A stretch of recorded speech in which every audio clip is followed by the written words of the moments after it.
Hello everyone. It is such an honour to be speaking today here from Australia. My name is Joelle Wedd and I am the Education Consultant for Down Syndrome Queensland.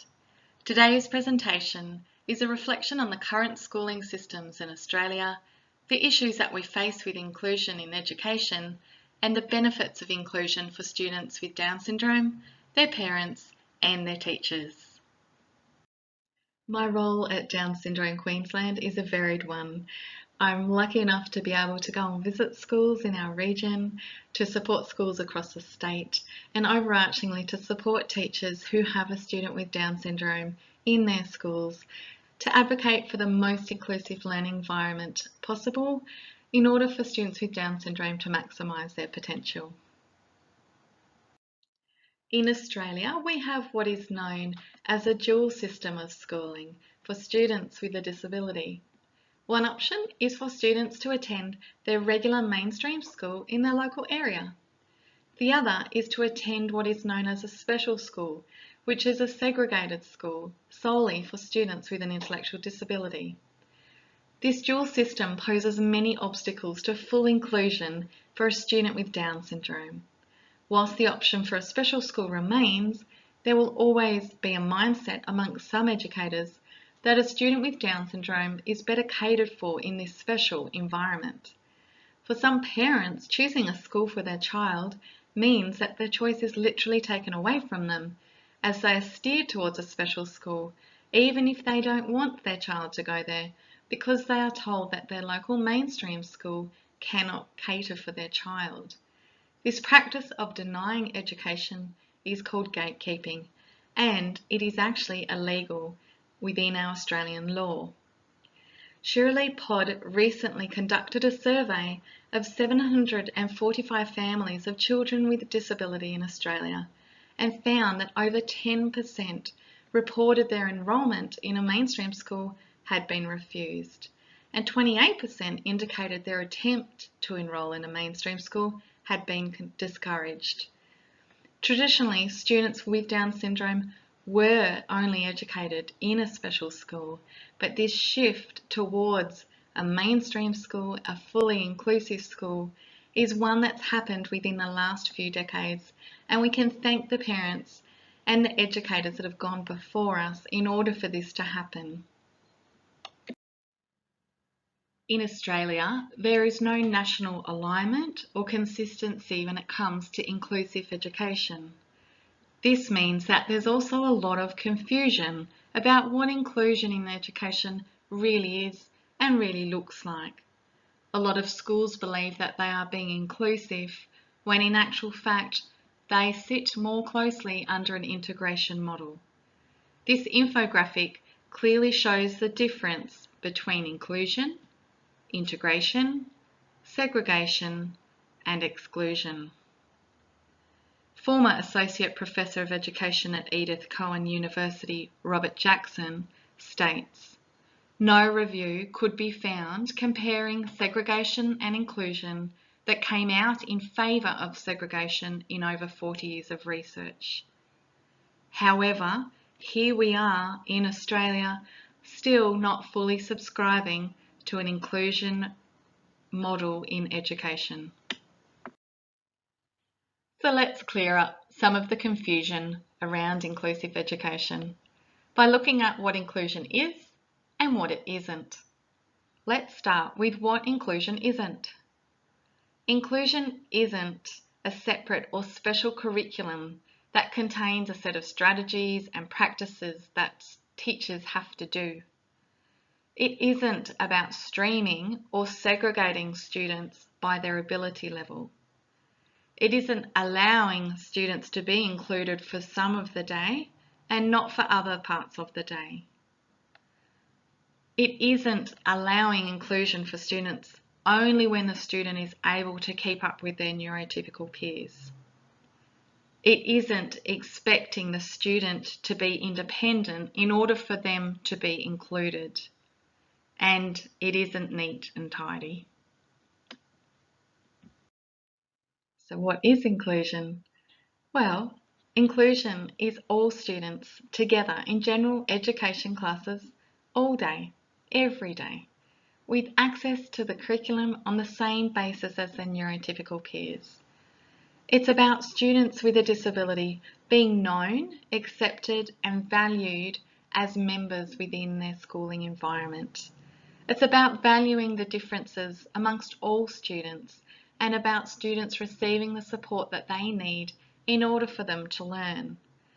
It's about schools having an inclusive growth mindset culture where we acknowledge people's differences and we accept them. Inclusion is messy. It can be hard, but it's worth it. It's really important to remember that inclusion is about being and not doing. We don't do inclusion, we are inclusive. Being, not doing. I've heard of a great analogy, yet I'm unable to recall who said it. But it goes something like this, that the best swimming teacher in the world can still not teach a student how to swim in a car parking lot. And the same is true for a student who is excluded and segregated from learning alongside their peers, yet expected to live as an adult in this world. We don't go to special life, so why should we have to go to a special school? This isn't a reflection or a judgment on parents who wish to send their students to a mainstream school. It's a judgment on our mainstream schools here in Australia.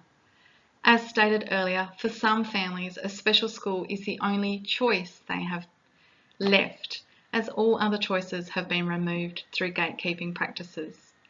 Our schools should be a reflection of life. It simply doesn't make any sense to have our students excluded. Inclusion is beneficial for teachers. Firstly, it's going to make teachers feel uncomfortable, and that's okay. That means that something has been stirred up inside of you that's made you stop and think. It's made you challenge your beliefs, and it's made you think a little bit more open-mindedly. Inclusion is emotive. It will challenge your attitudes and your perceptions about disability and also about the society that we live in. Inclusion makes you think and analyse, which is only an advantage for your professional career. Sometimes when we're first learning about inclusion and we have students with a disability, including students with Down syndrome in our classes, it can feel unfair. It feels like I've not been taught how to teach this student. And that's because we live in a world that is ableist, that it's discriminatory against people with a disability. And we begin to realise the little bubble that we live in that has excluded people with a disability is about to burst. Inclusion opens your mind to the segregation that's simply allowed in our society, including the system that is school. Educators will become better teachers by having students with Down syndrome in their classrooms. So what are some of the barriers when it comes to inclusion? Well, the biggest barrier is understanding the medical model versus the social model of disability. When we view disability as though there is something wrong with the person with the disability, a problem that needs to be fixed, we're looking through the lens of a medical model of disability. This lens will not only see barriers, but create them, and quite often further disabling a person with a disability. But when we view disability as naturally occurring, and that the person is of equal value and worthy, then we will also acknowledge that society needs to be aware how they are responsible for taking away the barriers to the person with a disability, to make things more accessible and to support them. Our students with a disability are not broken, therefore they do not need to be fixed. Students with a disability in Australia are entitled to reasonable adjustments under the Australian law, the Disability Discrimination Act, and the Disability Standards of Education. When teachers hear that a student with Down syndrome is coming to their school, they may worry and say things such as, "But I'm not special needs trained." Special needs is an ambiguous term that doesn't actually define what the disability is. and makes the disability sound like there's a whole array of vastly different special things that need to be in place for this special student. When we switch our belief that students have a special need and instead look through the lens of human needs and in fact human rights, it shifts our perception of inclusion in school. So let's dig in a bit deeper. Looking at this list of needs on the left, not one of them is special. They are some of our basic human needs. Our need to be safe, to be fed, to move, to learn, to communicate. What differs is how that need can be met. The difference does not lie in the need. You may eat food to be fed and nourished, while a child with a disability may be fed and nourished via a nasogastric tube. You may move by walking, whilst a child with a physical disability may use a wheelchair. You may communicate with verbal language, whilst a child with a disability communicates using sign language.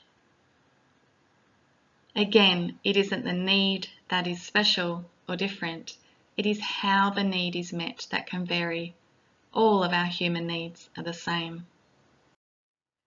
Once we understand the human rights of a student with Down syndrome to be included in their local mainstream school, we can then focus on the ways in which we include the student. So how do we cater for a student with Down syndrome in a mainstream school environment? Through the use of adjustments. One way of doing this is using the differentiation approach. That is where adjustments can be made in 4 different ways: to the content, which is what the students are learning, the process, which is the ways that they are accessing and acquiring their knowledge, the product, which is the learning assessment piece or the outcome of their learning, and the learning environment, which is their classroom or school in which they are learning in. Adjustments can also be planned for using the universal design for learning approach, whereby educators remove any potential systemic barriers from the outset before the student even enters the classroom and engages with learning. Adjustments are not giving the student with Down syndrome an advantage, they are allowing access to learning on the same basis as their age equivalent peers. A misconception that many educators and some parents can have about in-school inclusion is that their child must be at a certain level or must be able to keep up academically with their peers in order to be included. This is simply not the case. Students with Down syndrome have an intellectual disability. Things such as higher order thinking skills, like analysing and judging, are always going to be tricky. Some students with Down syndrome may also have a physical impairment or a medical issue. Some students may also have fine and gross motor skill challenges. Again, the child is not broken, therefore does not need fixing. As you can see by this diagram, when we talk about things being fair, it doesn't mean the same. Students with Down syndrome are given adjustments in order for their education and their learning to be accessible. We don't give all our students the same adjustments. We meet the student where they are at by providing them with the adjustments that they need. It also entails acknowledging and working with those academic gaps in their learning. Acknowledging and accepting that there will be some academic gaps in a student with Down syndrome's learning, and being able to utilise the Australian curriculum to modify it to the student's appropriate year level of learning. One of the most important qualities of an inclusive school is to have a growth mindset across all staff and students. I often refer to the schools that I support as being risk-taking and mistake-making. I encourage schools to trial new strategies, to think outside the box, to not be afraid, and to be open to learning when things don't go as well or to plan. There is no magic wand that makes a school inclusive or makes a student with Down syndrome learn. It's a blend of school culture along with the right and appropriate supports when needed and adjustments made to learning that will improve the progression and achievements for a student with Down syndrome. A common belief held about a student with Down syndrome in a mainstream setting is that they will require one-on-one adult support via a teacher aide 100% of the time. This close physical proximity support is sometimes referred to as a Velcro aid. Much like Velcro sticks to things, this analogy is like sticking an adult with the student. This approach can rob students with Down syndrome of any opportunity to know what it is like to be independent in their learning environment. And it can also teach them to rely heavily on an adult in order to do anything. Is this really what we want for our students with Down syndrome? Is this what we want for our students with Down syndrome in their future? Is this what we want for any student? If we want students with Down syndrome to grow up and be as independent and capable as possible in adulthood, then we need to plan for their independence in school. And one way we can do that is to backward map. Look at where you would like the child to be finishing at the end of the schooling life and backtrack all the way back to the grade that they are in and start to build independence from there. Instead of the Velcro aid approach, I like schools to use what I call the fairy godmother approach, to swoop in when you're needed and support the student and then swoop away again. And that support can be from any educator, not just the teacher aide. Using the fairy godmother approach and building in these incremental times of independence will teach the student with Down syndrome that they can have a go, that they may not always get it right, which is okay, and that they do not always have to have an adult sitting with them to engage in learning. In closing, I'd like to share with you some examples from parents about how inclusion has benefited their child and the things that they appreciate about their child's school and teaching staff. I like how this mother has reflected on her son's experience of inclusion in school. She states, "The best description of inclusion for a child or a student is when it's not even noticed. We tend to acknowledge and applaud it when it's done well, rather than expecting it. But it's more the absence of it that should be noticed. In essence, inclusion should appear seamless to everyone around." This mother describes her young daughter's experience with school inclusion. "My daughter's teacher and coordinator, both on their own accord, enrolled in a course that helped them to learn my child's pod book more effectively, which is great. My daughter's preferred method of communication is her pod book and sign. They also chose a couple of signs each week to learn as a class." And lastly, this beautiful email from the principal of their child's school. "Hi Jessica and Mick. Our school is so much more the richer for having Flynn with us. Thank you for trusting us to provide a positive educational experience for him. What a delight Flynn is." I hope this presentation has helped you to understand inclusion in schools and also the potential barriers we face here in Australia. I also hope that it's allowed you to see the potential for our students with Down syndrome when they are in an inclusive schooling environment.